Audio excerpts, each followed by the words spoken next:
নমস্কার বন্ধুরা, আমি আজকে আবার আরেকটা রান্না তৈরি করে দেখাচ্ছি। মাশরুমের পুরোপুরি নিরামিষ কীভাবে বানাচ্ছি চলুন আপনাদের সঙ্গে শেয়ার করি।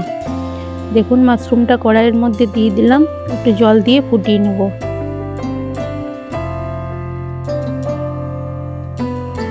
এরপরে তুলে নিচ্ছি, ফুটানো হয়ে গেছে।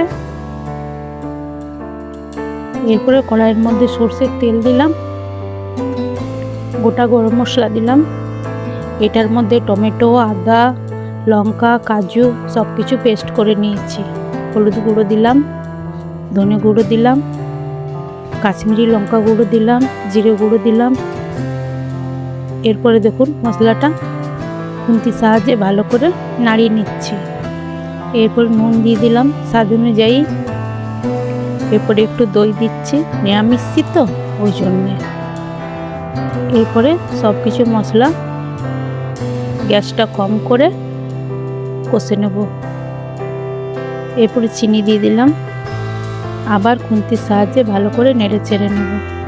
এরপরে দেখুন মাশরুমগুলো সিদ্ধ করে রেখেছিলাম দিয়ে দিলাম।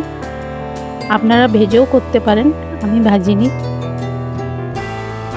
এরপরে দেখুন মাশরুমটা দিয়ে ভালো করে নেড়ে চেড়ে নিচ্ছি। শুকনো শুকনো হয়ে যাবে, তখন জানবো আমার মশলাটা ভালোভাবে কষানো হয়ে গেছে। এরপরে মিক্সির বাটিটা ধুয়ে জলটা দিয়ে দিলাম। এরপরে খুন্তির সাহায্যে আবার ভালো করে নেড়ে চেড়ে নিলাম। এরপরে ঢাকা দিয়ে দিলাম, আবার আসছি একটু পরে।